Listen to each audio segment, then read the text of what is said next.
안녕하세요. 2020년 옥타 온라인 해외 취업 박람회 해외 취업 시리즈 베트남 강연에 참여해 주셔서 감사합니다. 저는 진행을 맡은 월드 옥타 베트남 호치민지의 최준영 상임이사입니다. 오늘의 순서와 강연에 대해 간략히 소개를 하고 바로 강연에 진행을 하겠습니다.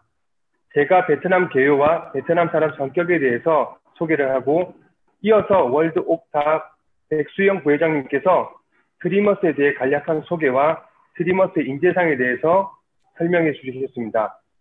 백수영 대표님의 강연에 이어서 정유혁 상무님께서 베트남 채용의 현실, 취업자의 마음가짐과 스펙이란 주제로 강연을 이어나가시겠습니다.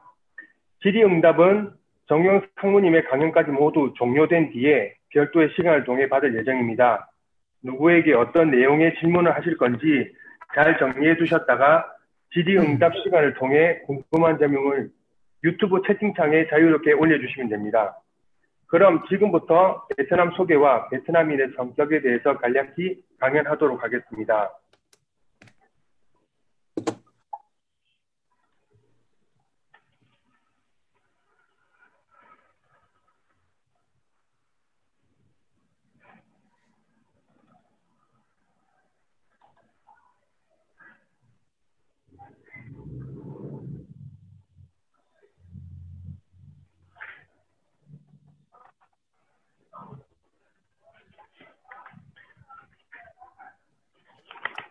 베트남의 크기는 1650km이고 세계에서 66번째로 크며 수도는 하노이입니다. 인구는 약 98만 명 정도이고 1인 GDP는 3,500불 정도입니다. 종교는 불교와 천주교가 가장 많으며 기후는 남과 북이 길어서 현재 하노이는 춥고 호치민은 1년 내내 여름인 날씨입니다.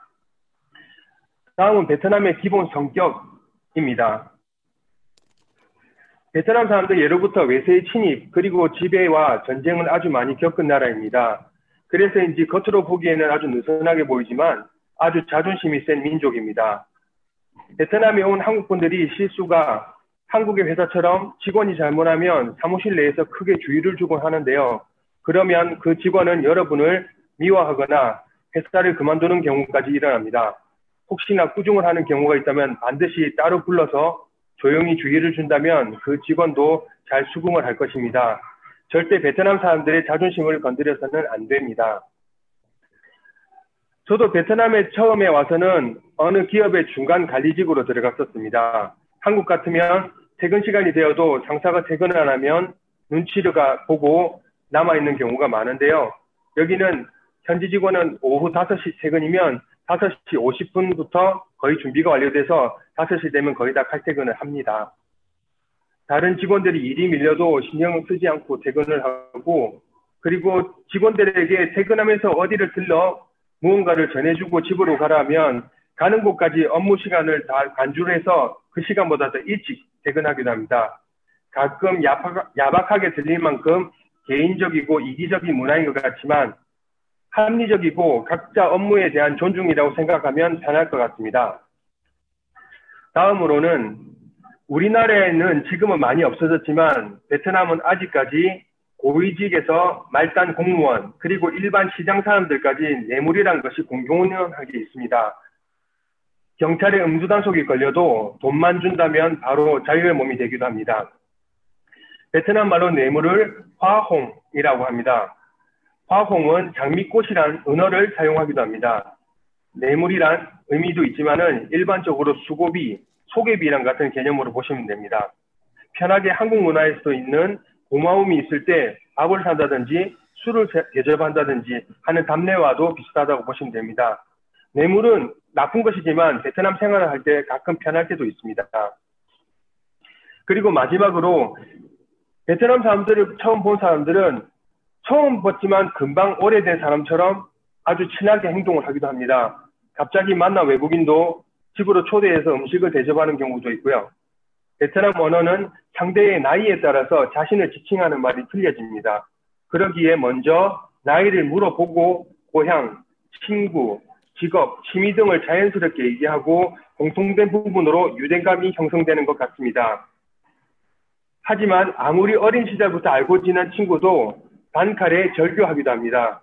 즉 쉽게 친해지고 쉽게 돌아서기에 천천히 서로 알아가고 친해지는 우리나라 문화로서는 조금 당황스러울 때가 많습니다. 이상으로 제가 준비한 내용은 이상입니다.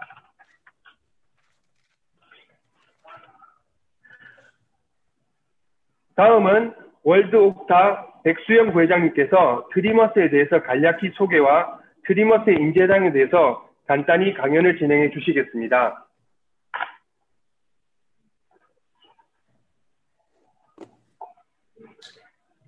백수영 부회장님 부탁드립니다. 네, 안녕하세요.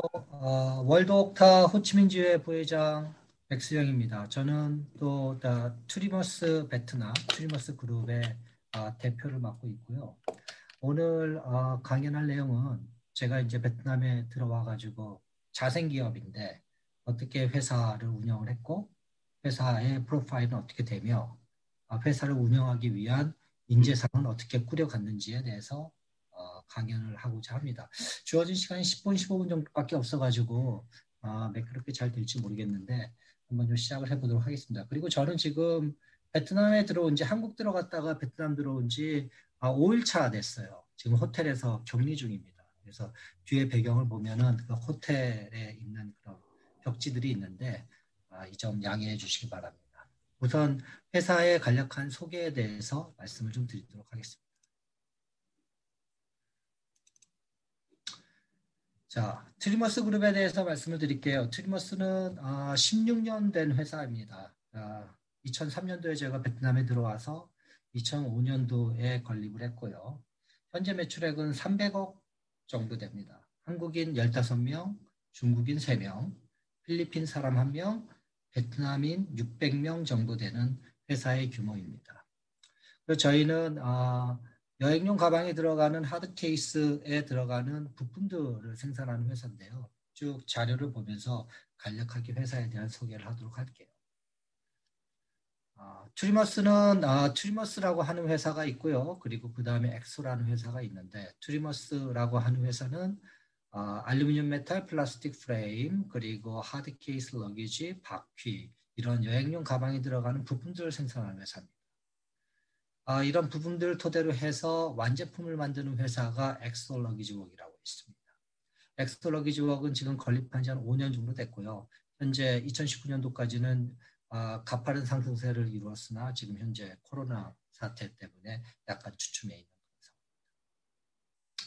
이걸 토대로 해서 트리머스 회사는 라이센스 비즈니스에 좀 진출을 많이 했어요. 제가 이제 계속해서 이제 업스트림으로 올라가는 것을 선호하는데 버티컬하게 어떤 업무를 진행을 하는데 어떤 회사의 구조를 만드는데 어떤 식으로 할 수 있을까에 대해서 항상 고민을 하면서 진행을 하고 있습니다.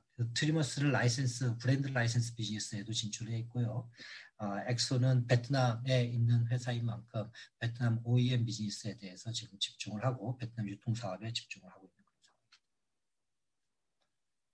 상황입니다. 타겟 커스터머로 봤을 때는 프리미엄 매스 프로덕션, 그러니까 프리미엄 브랜드들을 지향합니다. 그쪽과 OEM을 하고요. 또 브랜드 사업도 프리미엄을 지향을 합니다.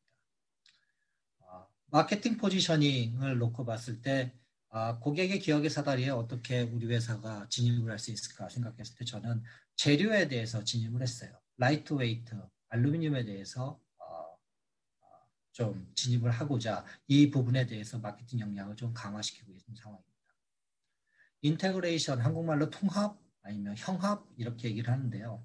각각의 회사들은 플라스틱 회사, 알루미늄 회사, 메탈 회사 이런 회사들이 있습니다만 이 모든 것들을 부품들을 아우르는 통합된 회사는 아직까지는 베트남에 이렇게 나와 있지 않은 상태여서 그거에 대한 포지셔닝을 하고자 인테그레이션을 하나의 마케팅 스트래티지로 만들어 놓고 지금 진행을 하고 있습니다.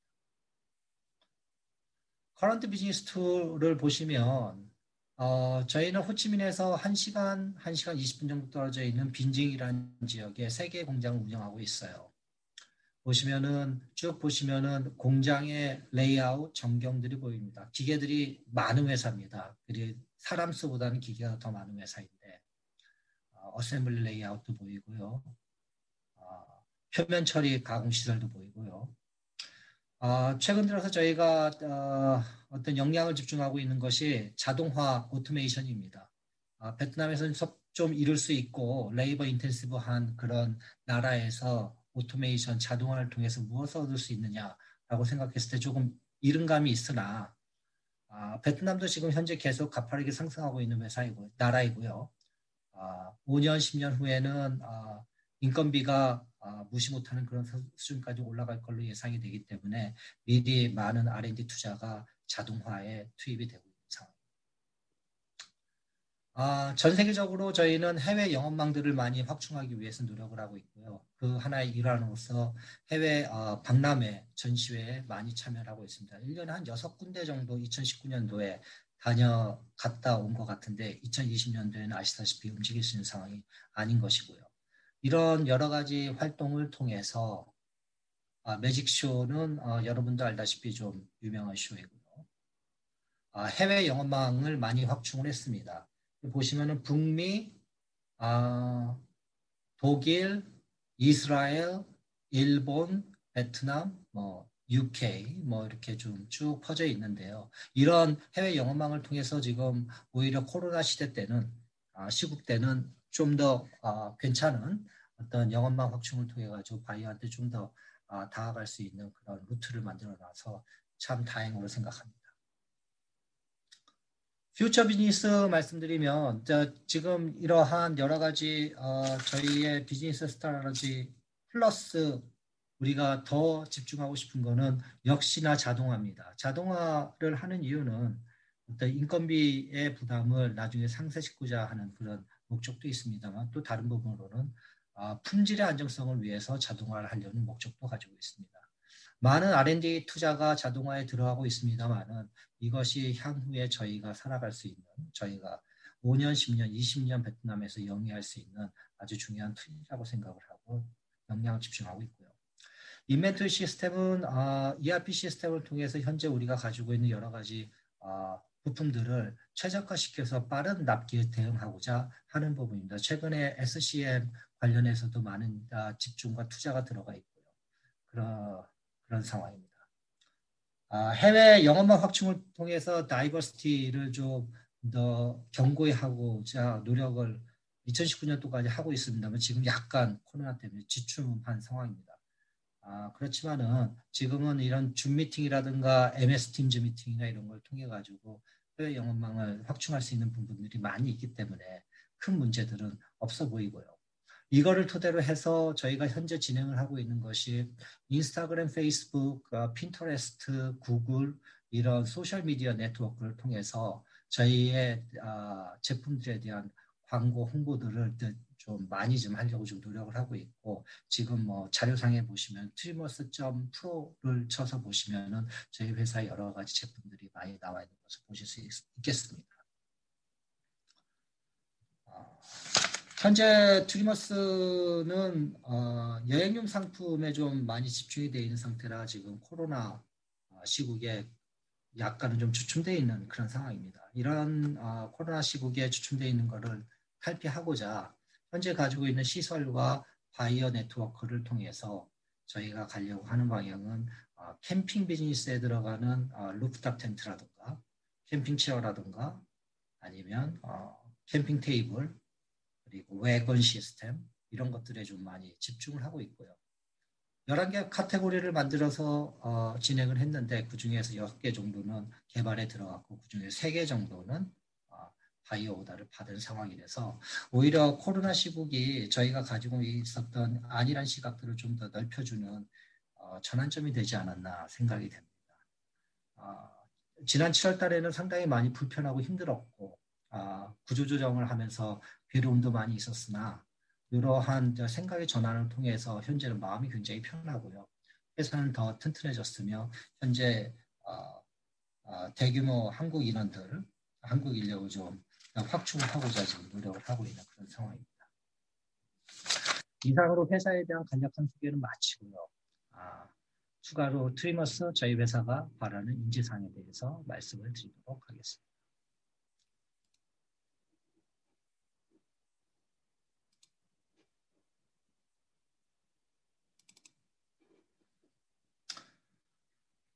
트리머스는 2003년도에 제가 2003년도에 들어와서 2005년도부터 이제 회사를 진행을 하면서 많은 부침들이 있었어요. 어떤 인재를 어떤 식으로 저희가 운영을 할 것인가에 대해서 고민을 많이 했는데 한 4가지 정도로 저희가 제일 중요하다고 생각하는 부분들을 좀 나눠봤습니다.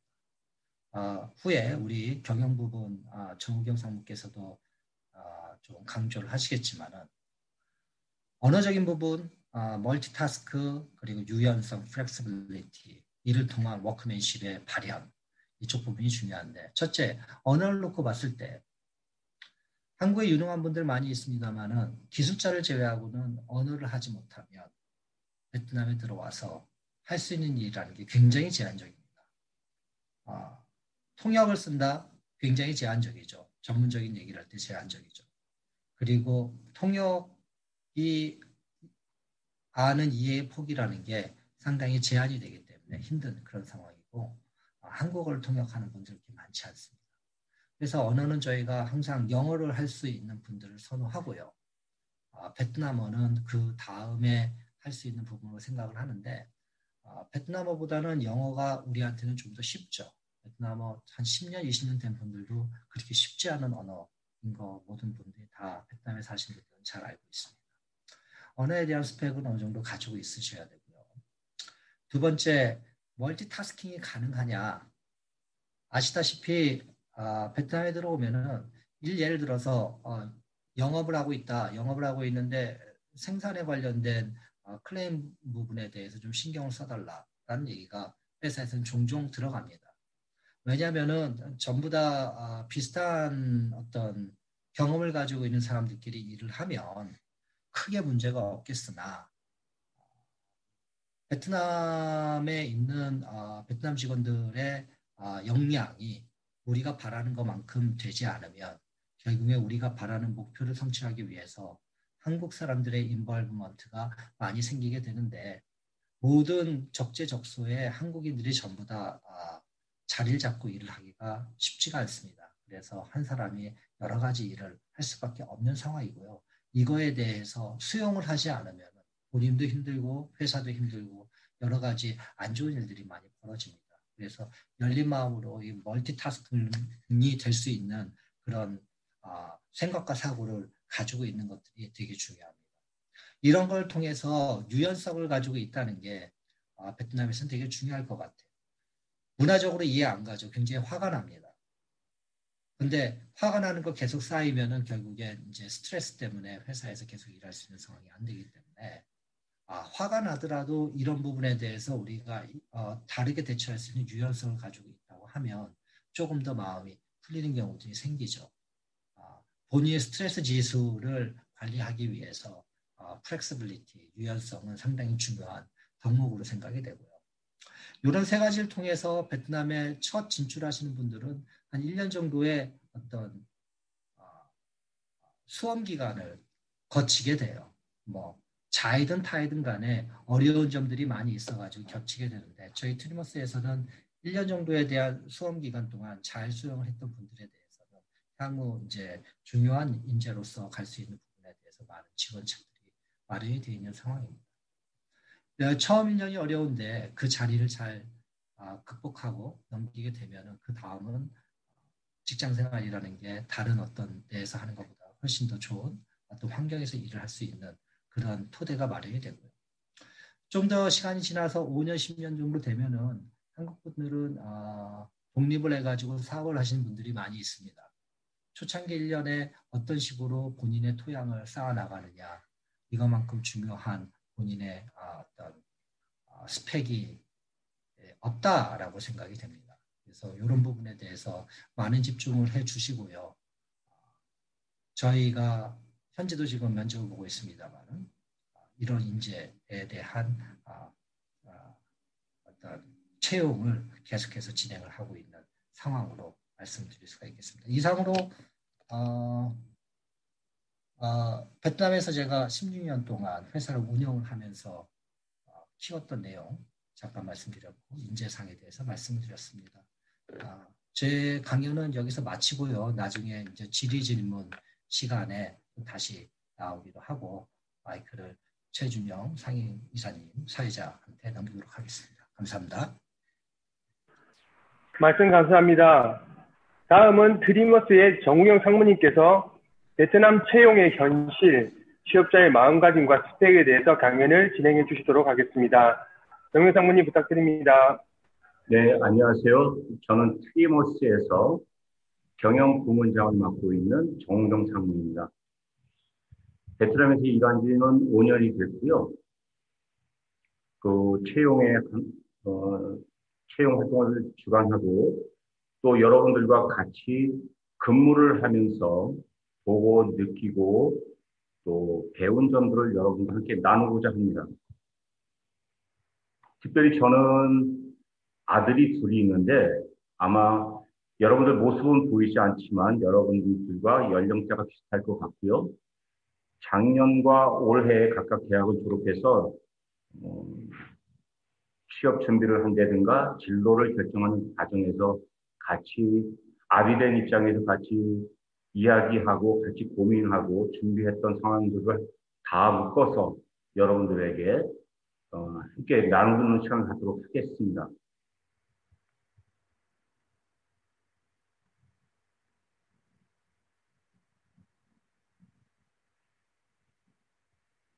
제가 여러분들과 함께 나누고자 하는 내용의 순서는 베트남 한국 기업 및 채용의 현황, 그리고 베트남 근로자의 특성, 우리 최상임 이사님께서 베트남 사람들의 특성에 대해서 말씀을 해주셨는데 저는 조금 더 범위를 좁혀서 회사에서 같이 일하는 베트남 사람들의 특성에 대해서 간단하게 좀 나누고자 합니다.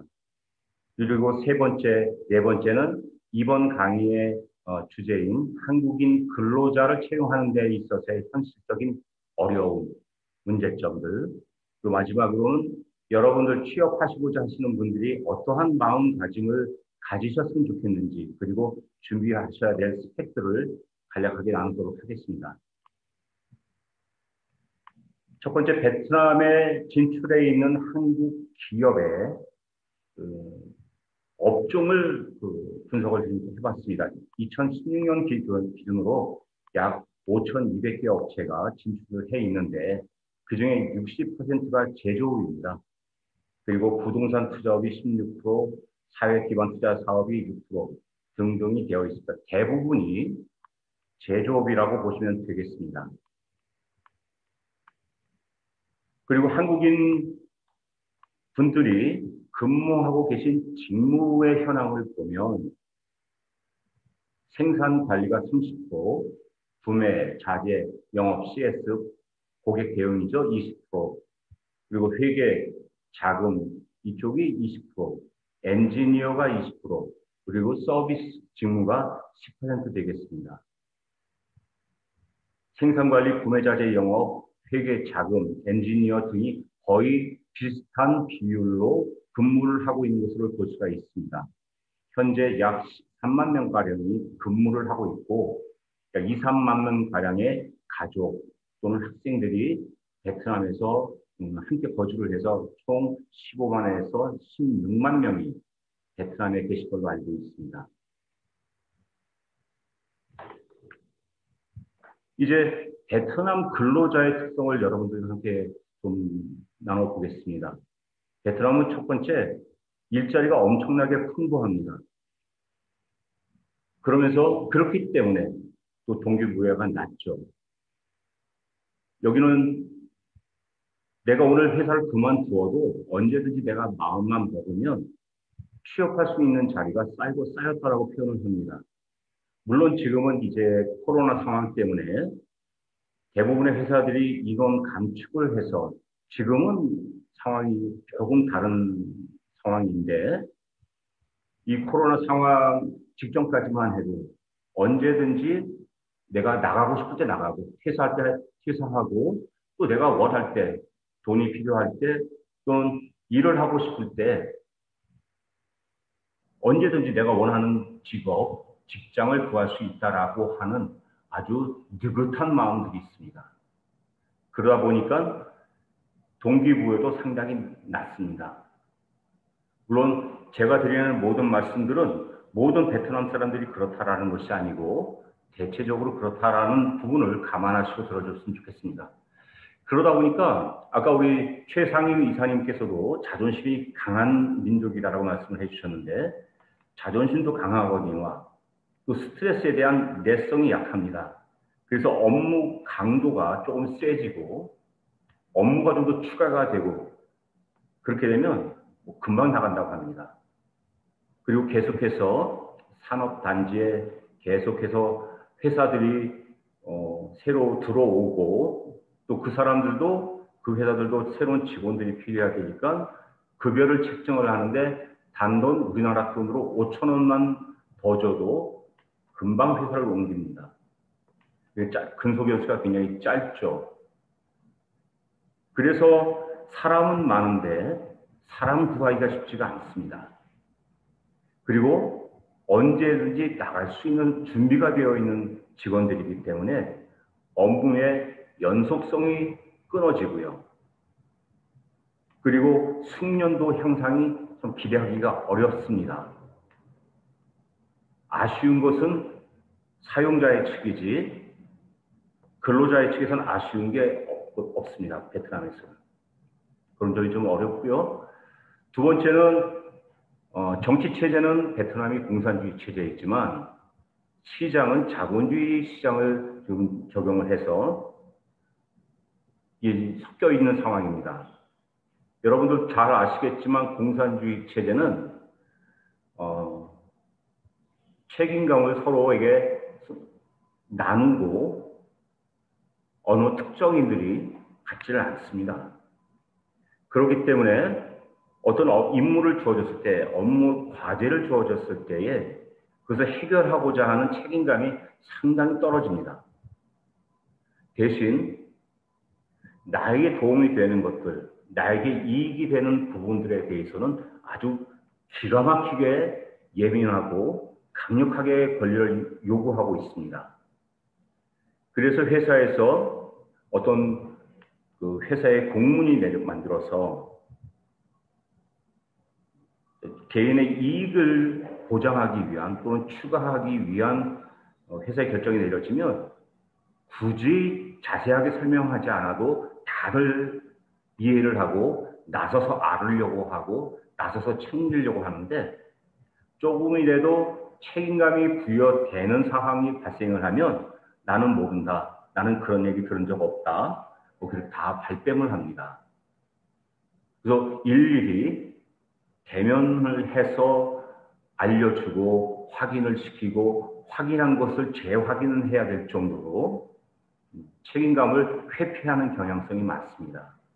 그리고 또 하나는 체제가 이렇다 보니까 그리고 베트남은 과거에 1000년 동안 중국의 지배를 받아왔고 최근 200년 동안에도 서구의 지배를 받아왔기 때문에 권위자에 대한 불신도가 높습니다. 저 사람들은 어떻게 해서든지 나를 이용해 먹으려고 할 것이야. 그렇기 때문에 나는 이용당하면 안 돼. 대신 내 몫을 챙겨야 돼. 라고 하는 권위자에 대한 불신이 상당히 높습니다. 현재 코로나 상황 가운데에서도 정부의 발표를 믿지 않는 베트남 사람들이 대부분이고요. 그래서 회사에서도 이런 과제를 주고 이것을 이만큼 성취했을 경우에는 너의 직급을 이렇게 올려주겠다, 너의 급여를 이렇게 올려주겠다라고 해도 상당히 불신하는 경향성들이 많이 있습니다.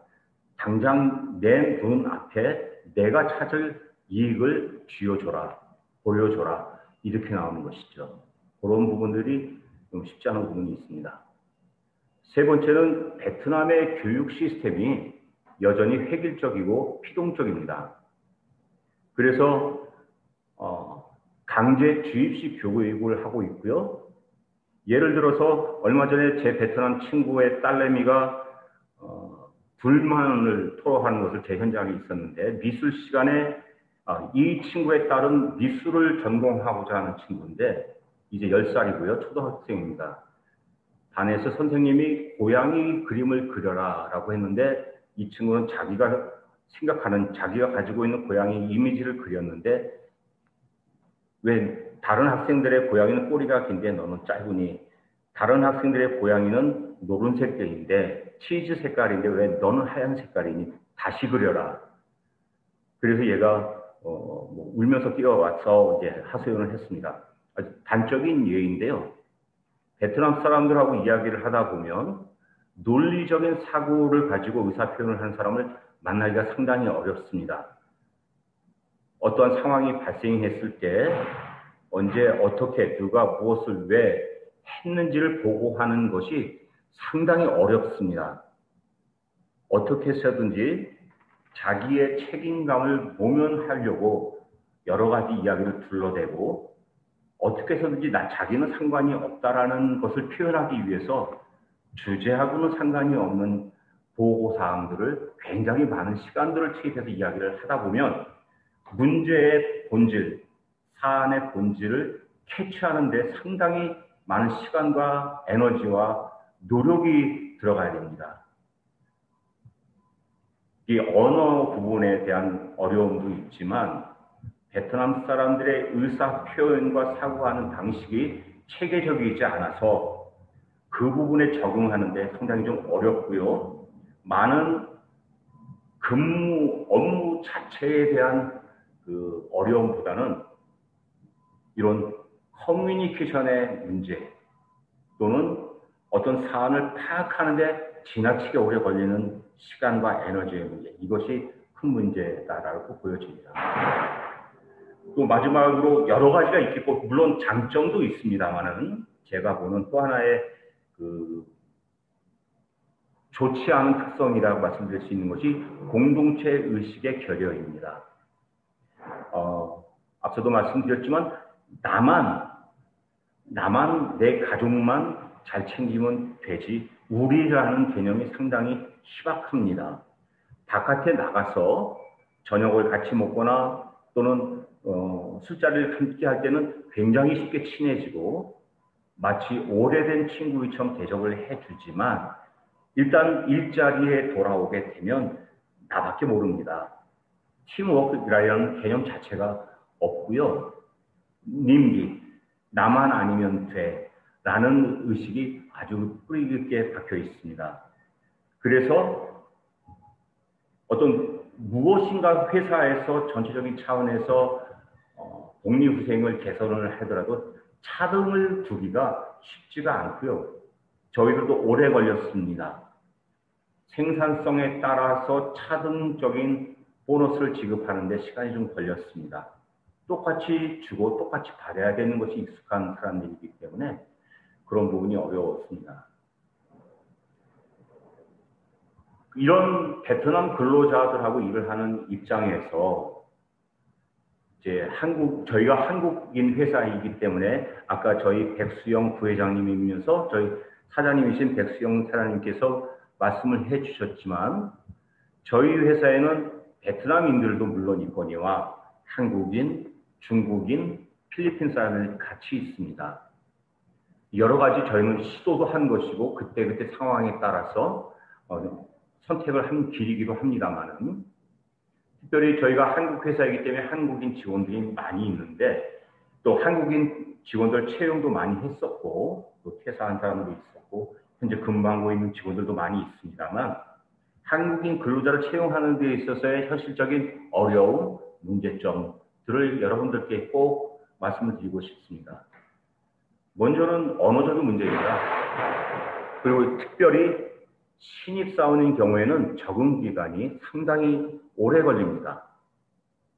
아마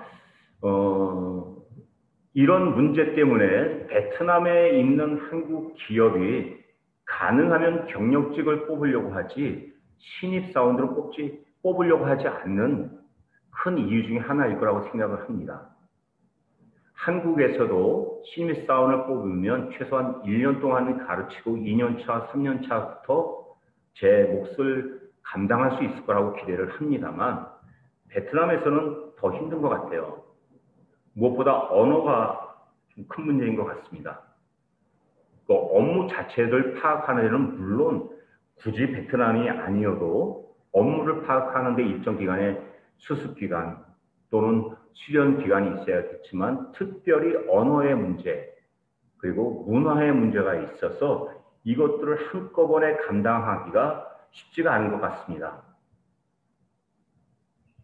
그래서 이 긴 적응 기간을 어떻게 회사가 감당해내고 또는 취업자 본인이 부단한 노력을 통해서 단축시킬 수 있느냐.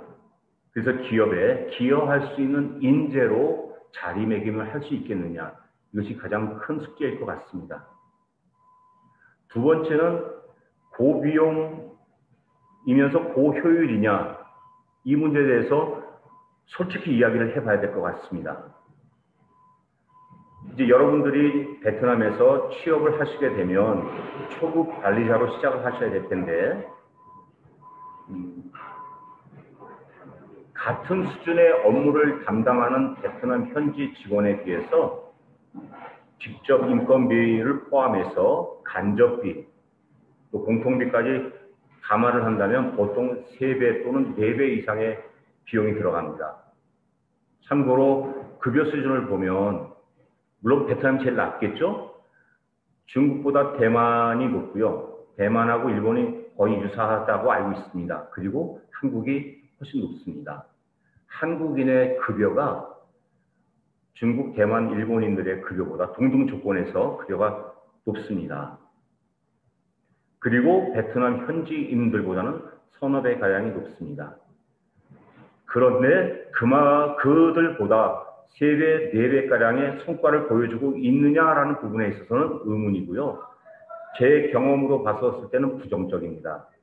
특히나 신입사원인 경우 또는 경력이 아주 짧은 경우에는 효율을 높다라고 볼 수가 없어요. 왜냐하면 아까도 서두에 말씀드렸지만 언어가 안 되는 문제와 또 업무 파괴 문제, 베트남에서 베트남을 상대로 하는 일에 있어서 베트남 사람들보다 우리가 나을 수는 없습니다. 그러한 부분 때문에 중급 관리자, 고급 관리자가 되면 업무 수행 능력이라든지 관리 능력이 있기 때문에 이 부분을 커버할 수가 있겠지만 초급 관리자의 경우에는 이 부분이 너무나 큰 차이가 나요. 완전 순수 투자비로 봐야 될 정도입니다. 이 부분이 기업을 경영하시거나 채용을 담당하는 사람의 입장에서는 좀 많이 안타까운 상황입니다. 세 번째는 멀티타스킹이 가능한 인재 확보의 어려움입니다. 이제 여러분들 베트남에 오실 때 어떠한 생각으로 베트남에 오시겠다라고 또는 가야겠다라고 판단을 하시고 결정을 내리셨는지 모르겠지만 그중에는 많은 분들이 베트남이 물가가 싸고 훨씬 더 근무 강도가 약하고 좀 더 워크 앤 라이프 밸런스를 즐길 수 있는 상황이다라고 착각을 하시는 분들이 많이 있는 것 같고요. 두 번째는 베트남에 오래 계신 분들은 베트남 사람들을 개발을 시키고 발전을 시켜서 우리나라 사람처럼 성과를 낼 수 있도록 굳이 100%까지는 아니지라도 우리나라 사람처럼 일을 할 수 있도록 그들을 교육시키고 훈련시키고 개발을 시켜주는 쪽으로 우리가 사람들을 관리를 하고 일을 해야 되는데 오히려 한국 사람이 베트남 사람화 되는 것처럼 보여질 경우가 많이 있습니다. 그래서 베트남 사람은 상당히 단순해요. 베트남의 속담에 뭐가 있냐면 껌을 씹으면서 계단을 오른다라는 말이 있습니다. 껌도 씹고 계단도 오르는 것이 어렵다. 한 번에 두 가지를 하는 것이 어렵다라는 것을 은유적으로 표현한 말인데 오히려 베트남에서 오래 있었던 분들이 그렇게 돼가는 경향들을 봅니다. 전문화가 되어야 되는데 단순화가 되어지는 거죠. 조기 노화 현상이 발생한 것처럼 보이는 것입니다. 이런 부분들이 우리가 베트남에 있는 한국 자생 기업으로서 한국인들을 채용하는데 상당히 어려운 조건으로 작용을 하고 있어요. 그렇다면 왜 굳이 한국인이어야 하는가라는 이제 질문이 나오게 되는 것입니다. 그래서 저희 회사에서는 중국인도 채용하고 필리핀 사람들도 채용을 했었던 것이죠. 물론 한국인들이 훨씬 더 논리적이고 일을 잘합니다. 그렇기 때문에, 그리고 우리는 한국 회사이기 때문에 소통의 문제가 크고요. 그래서 한국인을 채용하기를 선호합니다. 비용이 더 비싸더라도 고비용이라도 고효율일 것이기 때문에 한국인을 선호하는 것인데, 그런 한국인들을 만나기가 쉽지가 않습니다. 정말 현장에 있는 사람으로서 너무 안타깝고 좀 답답한 상황입니다. 그래서 이제 베트남으로 취업을 하시겠다라고 결정을 하시고 준비를 하고 계신 여러분들께 어떠한 마음가짐을 가지셔야 하며 어떠한 스펙을 준비하셔야 될 것인가에 대해서 말씀을 드리겠습니다. 계속 이어지는 내용이 되겠습니다만은 먼저는 언어부터 확실하게 하셔야 됩니다. 업무적인 언어뿐만 아니라 정서적인 소통이 가능한 수준까지 가셔야 합니다. 앞서서 두 번째 페이지에 직무 현황을 말씀을 드렸을 때에 가장 많은 부분이 생산관리 쪽에 30%였었습니다. 생산관리 쪽은 아무래도 영업, 구매, CS 이쪽보다는 베트남어를 더 많이 사용해야 될 경우가 많이 있을 겁니다. 그렇더라도 영어 하나는 확실히 해놓고 오셔야 합니다.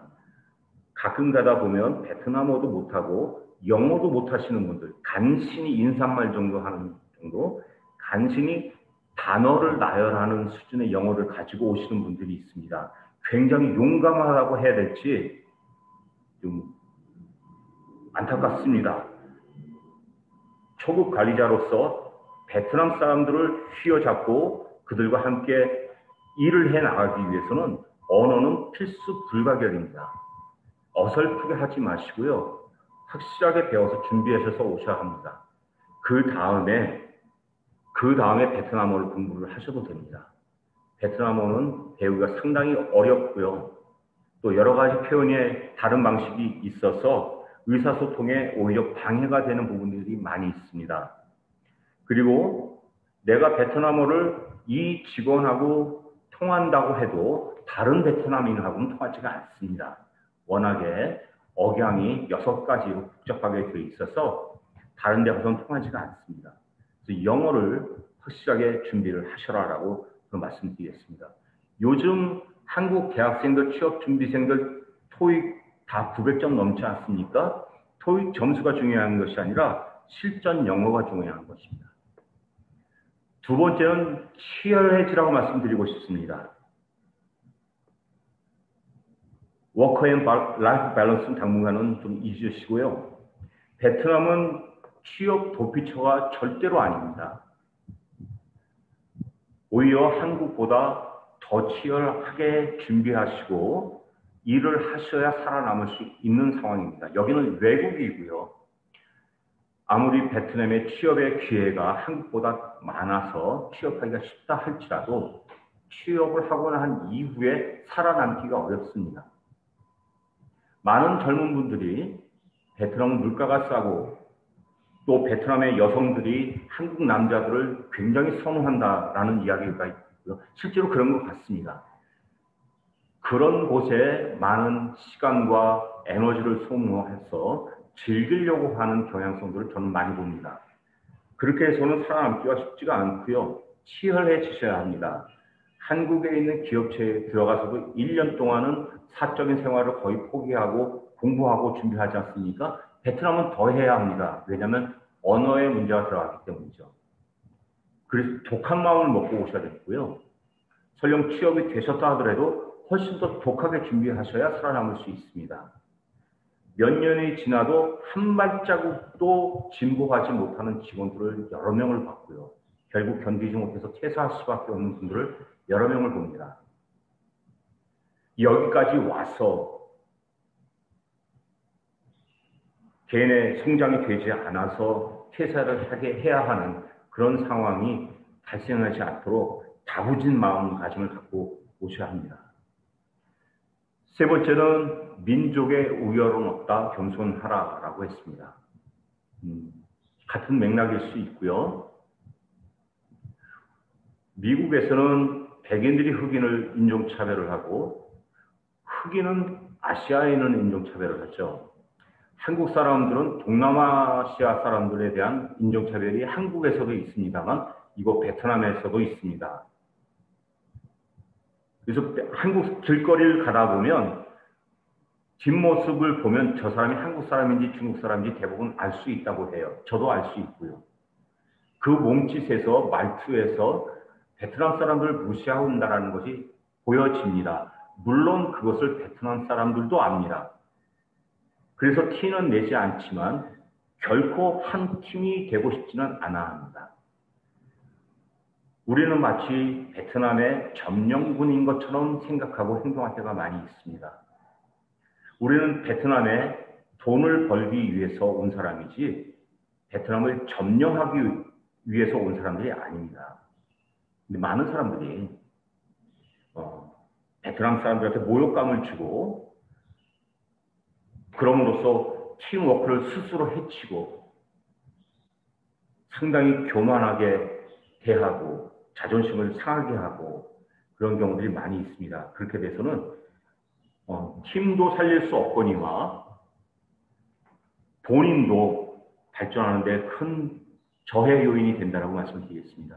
베트남 사람들이, 베트남 청년들이 선호하는 외국계 기업의 순서가 말레이시아하고 싱가포르 기업이라고 해요. 그리고 취업을 기피하는 국가가 중국하고 한국이라고 합니다. 이런 전체적 공식적인 통계 사항은 아니지만 이렇다는 이야기를 여러분들께 듣습니다. 이런 먼저 언어를 철저하게 준비를 하셔라. 그리고 치열하게 준비를 하시고 다부지게 마음을 먹고 도전을 하시라. 그리고 겸손하게 생활을 하시라. 라고 여러분들께 당부를 드리고 싶습니다. 예, 제 순서는 이것으로 마치도록 하겠습니다. 들어주셔서 감사합니다. 정말 자세한 내용 감사합니다, 상무님. 여러분 강연은 어떠셨나요? 저희의 강연이 비록 짧았지만 취업 준비하시는 모든 분들에게 도움이 되고 희망이 되었으면 합니다. 이제부터 처음부터 지금까지 주신 유튜브 질문창에 주신 질문 내용으로 백수영 대표님과 정용 상무님에게 답변을 부탁드리겠습니다. 제가 이제 지금까지 주신 내용을 읽어드리겠습니다. 첫 번째로는 베트남에서는 IT 쪽으로 취업하고 싶은데 어떤 일이 주로 있나요? 공장 쪽이려나요? 라고 질문이 왔습니다. 어느 분이 좀 답변 주시겠습니까? 대표님, 소리 좀 켜주십시오. 예. 네, 여보세요? 예. 실무적으로 정경 상무가 IT 관련돼서 직원을 뽑았던 경험들이 있어서 한번 좀 물어보시는 것도 괜찮을 것 같습니다. 상무님 좀 질문에 답변해 주시겠습니까? 네. 베트남에서 가장 취업이 쉽고 또는 임금 수준이 높은 업종이 IT입니다. IT는 베트남에서도 가장 잘 나가고 있는 직종이고요. IT는 여러 종류가 있죠. 산업 IT가 있고 정보통신 IT가 있습니다. 둘 중에 어디다라고 말씀을 드리기는 쉽지가 않고요. 둘 다 IT 업종은 아주 핫하다라고 제가 말씀을 드릴 수 있겠습니다. 실제로 저희도 IT 관련된 직원을 채용하려고 좀 검토를 해봤으나 그리 쉽지 않은 상황으로 예전에 했었던 게 기억이 좀 됩니다. 질문이 되셨나요? 두 번째 질문으로는 베트남에서 한 달 임금과 생활비는 얼마나 되나요? 하고 질문이 왔습니다. 답변 부탁드릴게요. 누구를 기준으로? 우선 현지 채용하고 그러고 주재원하고 이런 식으로 아마 나눠질 것 같은데요. 베트남 생활을 하는 걸 보면은 아파트 보통 혼자 단독으로 들어왔을 때 500불에서 700불 정도 선이면은 스튜디오 아파트 정도는 구하는 걸로 알고 있어요. 그렇게 하고 생활비 한 500불, 700불. 보통 인건비로 놓고 봤으면 직종에 따라 좀 다르긴 하겠으나 낮게는 1,500불, 높게는 3,000불 그 정도 선에서 이제 신입사원들의 급여가 책정이 되지요. 그러면은 급여와 생활비를 제외하고 본인이 하는 역량에 따라서 700불에서 1,000불 정도, 한 70만 원에서 120만 원 정도 그 정도 선은 계속해서 이제 저축을 할 수 있는 구조를 만들 수 있지 않나 그렇게 생각이 돼요. 생활비는 뭐 베트남 완전히 로컬라이즈 돼가지고 생활하면 훨씬 더 절약할 수 있지만 한국 분들 그렇게 생활하는 게 좀 쉽지 않아 보여서 그 정도 비용은 예상을 하시고 움직이는 게 아마 정신적인 스트레스를 덜 받으실 걸로 생각이 됩니다. 상무님은 어떻게 보충 이렇게 설명하실 거 있으십니까? 네, 뭐 저도 백수영 사장님과 유사한 생각을 가지고 있습니다. 급여 수준은 한국인들이 받는 급여 수준은 1,500에서 3,000불 선이 되겠고요. 유튜브 영상을 보면 100만 원으로 상제 생활을 할 수 있느냐라고 하는 동영상도 있는데 어림도 없습니다. 그리고 얼마만큼 쓰느냐의 문제이겠습니다만 말씀하신 것처럼 베트남에서 베트남 사람들처럼 살으려면 100만 원이면 되고요. 베트남에서 한국 사람들하고 유사한 수준으로 살으려면 거의 한국보다 적게 들어간다라고 보장할 수는 없습니다. 네. 알겠습니다. 예, 그리고 다음 질문은 트리머스에서 지금 구인하고 계신 포지션이 있으신지요? 하고 질문이 왔습니다. 저희 지금 최근 들어서 잡 오프닝이 6개 정도 나왔었는데요. 그 중에서 영업 3개는 완료가 됐고요. 개발 쪽에 기구 설계자, 그러니까는 제품 기획자, 상품 설계자라고 하는데 개발 쪽에 기구 설계자, 3D CAD, 프로 엔지니어링, 유니그래픽을 활용을 해가지고 제품 설계할 수 있는 설계자를 지금 뽑고 있고요. 또 다른 한쪽은 경영 부분에 회계관리자 그리고 인사관리자 이쪽 부분을 좀 뽑고 있는 중입니다. 네, 현재 지금 헤드헌터를 통해서 면접을 보고 있으며 혹시 또 본인이 생각할 때 좀 적합한 스펙을 가지고 있는 경력직이다라고 생각이 되면은 입사 지원을 하시면은 굉장히 반갑게 자료를 볼 수 있도록 하겠습니다. 아쉽게도 영업 관련해서는 저희가 신입사원들을 채용을 완료한 그런 상황이고요.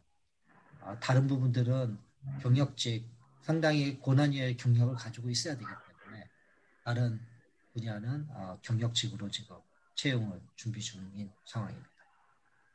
알겠습니다. 그리고 이제 다음 질문으로는 베트남에서 생활하시면서 어려우신 점은 무엇이었나요? 요거는 아마 백 대표님하고 정상무님하고 저랑 같이 한 번씩 조금씩 설명해 드리는 것도 좋을 것 같은데요. 각자 다른 사회자님이 더 많이 아실 것 같은데요.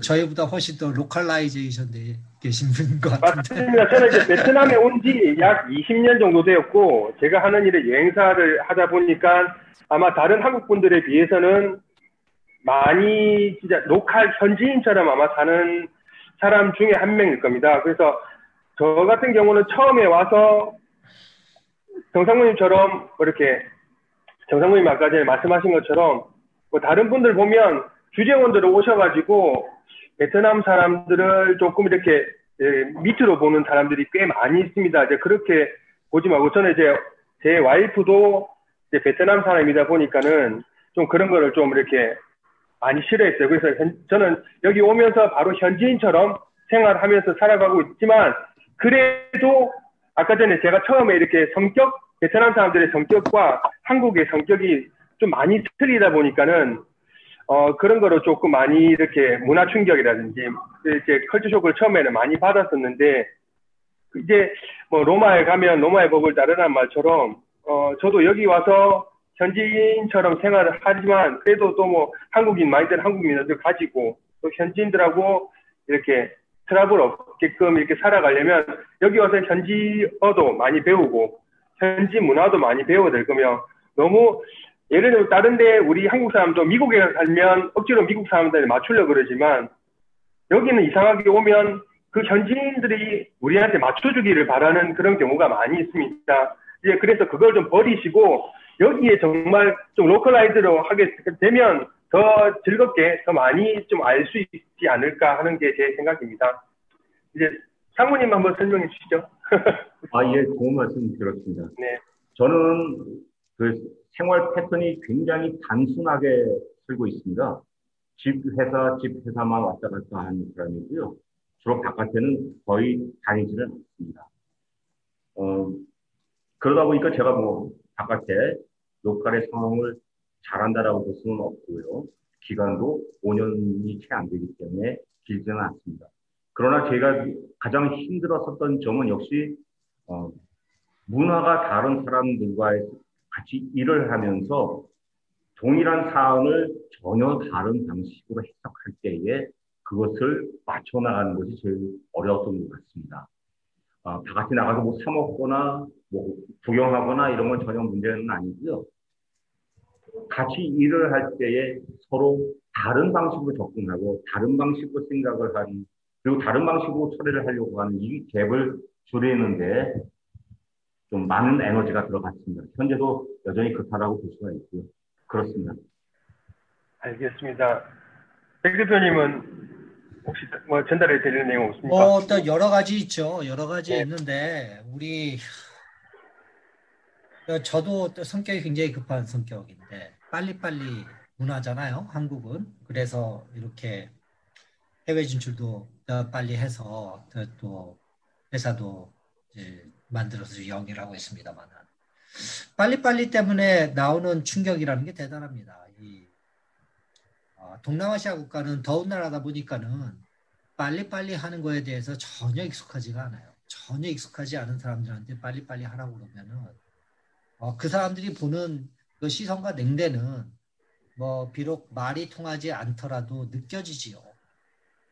그런 느껴짐을 통해 가지고 우리는 무시를 받는다라고 생각을 합니다. 그것 때문에 보다 더 자존심을 더 올리려고 하고 한국 사람이 골격이 베트남 사람보다 조금 더 크기 때문에 약간 좀 우월의식을 좀 가지고 있는 부분들이 생기게 돼요. 그리고 GDP도 1인당 GDP도 월등하게 높고 그렇다고 해서 문화적인 부분들이 한국이 월등하게 뛰어나다라고 볼 수도 없음에도 불구하고 그런 약간의 우월의식 때문에 충돌이 이렇게 일어나게 됩니다. 충돌이 일어나면 결국에 누가 쏘느냐.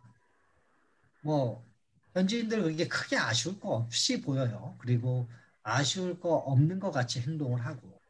근데 우리는 세컨 초이스가 별로 없는 상황들에 많이 봉착을 하기 때문에 결국에는 갈등이 생기면 제일 먼저 아쉬움을 토로하는 데가 한국 사람들이 일 경우가 굉장히 많습니다. 예를 들어 가지고 업무 지시가 들어갔는데 못하겠다 그러면 우리는 다른 사람한테 업무 지시를 할 수 있는 그런 인력풀을 가지고 있나요? 사실은 그렇지 않거든요. 그러면은 못하겠어? 그러면은 네가 왜 못해? 하고 이렇게 언성을 높이면 갈등이 증폭이 되죠. 사장과 직원의 관계가 이렇게 떨어져 있는 나라가 아닙니다. 상당히 어느 정도 대등한데 조금 사장이 위에 올라가 있어요.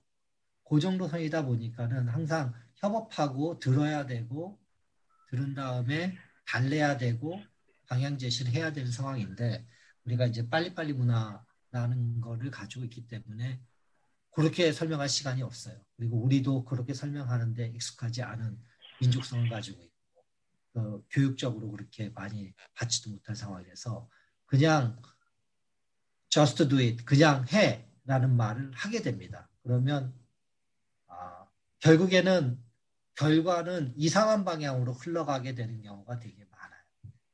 그래서 사전의 내용들을 충분히 이해시키는 과정이 상당히 중요한데 정우경 상무가 말씀하셨지만은 그거 같이 힘든 작업이 없습니다. 그거를 어떻게 충분히 끊어졌다가 다시 접속이 된 것 같습니다. 그래요? 지금은 괜찮나요? 네네. 네, 지금 잘 나옵니다. 네, 어떻게 그거를 슬기롭게 잘 연속을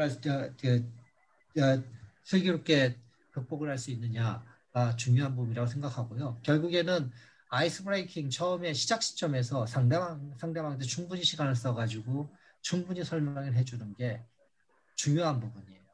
그 부분에 대해서 새로 들어오는 신입 아니면 경력직 사원들한테 항상 충고를 하고 있습니다만 저 역시도 좀 힘든 부분이라 이런 부분이 난감할 때가 좀 많이 있습니다. 네, 이상이에요. 네. 알겠습니다. 그러면 네, 다음으로는 현지에서 업무할 경우 보험 가입이 가능한가요? 라고 질문이 왔습니다. 예. 보험 가입을 해주시는지요? 예. 의료보험이지 않을까요? 아마 질문한 내용이. 예. 2019년도부터 베트남법이 바뀌어서 외국인도 일반 실업급여를 받을 수 있도록 사회보험이 의무상으로 됐고요. 저희 회사 같은 경우는 건강보험을 의무 가입시켜 드립니다. 회사 비용. 알겠습니다. 그 다음 이제 저한테 질문이 왔네요. 여행 가이드를 지망하는 취업 준비생입니다. 코로나로 인해 여행업이 많이 어렵지만 지난번 베트남 갔던 좋은 기억들이 있어서 베트남에서 여행 가이드로 일해보고 싶습니다. 베트남에서의 여행 가이드로서 가능성과 준비해야 할 필수 요소가 무엇이 있을까요? 예, 우선 지금 코로나로 하노이, 다낭, 호치민에 아주 많은 한국분의 가이드들이 있었습니다. 직업으로 하시는 분도 많았고 코로나 전까지만 해도 수익이 아마 한국에서 일반적으로 취직하시는 분도 더 많이 버시는 분들도 많으셨고요. 그리고 아시다시피 코로나 전까지만 해도 베트남하고 한국은 아주 사이가 좋았습니다. 유튜브에서 이렇게 뭐 베트남 사람은 이렇다, 한국 사람은 이렇다 하면서 이렇게 막 서로 이렇게 비방하기 전까지만 해도 정말 하루에 10편 이상 호치민에 다낭 이렇게 많은 비행기로 한국 사람들이 오고 가고 베트남 사람들이 한국으로 가고 할 정도로 인기가 많은 도시였습니다. 그래서 베트남에 이제 우선 이제 내년부터 코로나가 끝나고 다시 경기가 좋아진다고 볼 때 가이드로 가장 필수적인 사항은 아마 직장이랑 똑같을 것 같습니다. 베트남어를 가장 잘 해야 될 것 같습니다. 왜 그러면 손님들을 모시고 어디를 가려면 그 베트남 언어가 가장 중요할 것 같고요. 그 다음은 현지의 문화, 역사, 그리고 각 이제 뭐 명승지 이런 거에 대한 여러 가지 설명도 있을 거며, 그 다음은 이제 가이드를 해서 초보 가이드로는 아마 여기 와서는 조금 힘들고요. 아마 여기 와서 조금 이렇게 아마 하시는 분들을 이제 몇 번 따라서 다니시면서 아마 좀 이렇게 연습을 하시면 아마 가이드 하시는 데는 큰 문제는 없으시고요. 그리고 가이드를 할 때 이렇게 크게 이렇게 뭐 예를 들면 뭐 수익성이 그렇게 크게 여행업이 그렇게 수익성이 크게 높은 업무가 아니다 보니 이렇게 관광을 좋아하고 이렇게 뭐 손님을 이렇게 모시는 이렇게 그걸 좋아하는 분들은 적성에 맞겠지만 약간 해외여행을 오시는 분들이 여러 가지 좀 좋은 한국 분도 있지만 좀 특이한 한국 분들도 많이 있습니다. 이제 그분들을 이제 상대할 때 어떻게 이렇게 대처할까라든지 이런 것도 많이 좀 처음부터 좀 마음을 또 각오를 하고 오시는 게 아마 좋으실 것 같습니다. 저는 여기까지고요. 이제 다음번 하나 설명해 온 게 이제 베트남어를 공부하는 한국 외대 학생입니다. 베트남어 공부 노하우가 있으신가요? 아마 이것도 아마 세 분 중에서는 아마 제가 베트남어를 제일 잘할 것 같습니다. 저도 저는 이제 이번 연도에 한국 사이버 외대 베트남어과를 이제 졸업을 했고요. 그래서 베트남어를 저도 이제 뭐 체계적으로 처음부터는 공부를 못했습니다. 처음에 와가지고는 계속 뭐 업무에 이렇게 바쁘게 있다 보니까 이제 계속 업무 우선으로 막 계속 하다 보니까 베트남어가 초급에서만 계속 한 십몇 년을 계속 보내고 있었는데 아마 한국에서 처음에 공부하실 때 베트남어 공부의 노하우는 베트남어 드라마, 베트남어 노래 이런 걸로 처음에 아마 접해 보시는 것도 아마 좋을 것 같습니다. 제가 베트남어를 공부할 때 베트남어 이렇게 코미디라든지 뭐 쇼프라든지 이런 걸 갖다가 끊어서 많이 공부를 하기도 했고요. 그리고 노래 한 곡을 갖다가 단어풀이를 하면서 여러 가지 이제 공부를 이제 많이 한 적이 있습니다. 예, 그래서 아마 좀 처음부터 쉽게 접하는 게 아마 이제 TV 같은 거를 먼저 접하는 게 좋고요. 그다음 가장 좋은 거는 현지인 친구를 사귀는 게 가장 좋죠. 그래서 현지는 지금은 못 사귀니까는 뭐 위챗이라든지 아마 한국하고 베트남 간에 이제 뭐 이렇게 친구들 맺는 이런 사이트들이 꽤 있을 겁니다. 이제 그런 걸 이용하셔갖고 아마 이제 현지인 친구들이랑 사귀어서 좀 가르쳐 달라 그러면 베트남 사람들이 아주 친절합니다. 아까 말한 것처럼. 그래서 아마 현지 뭐 가르쳐 달라 그러면은 아주 잘 가르쳐 드릴 겁니다. 그렇게 아마 하시면 될 것 같습니다. 제 답변은 끝났고요.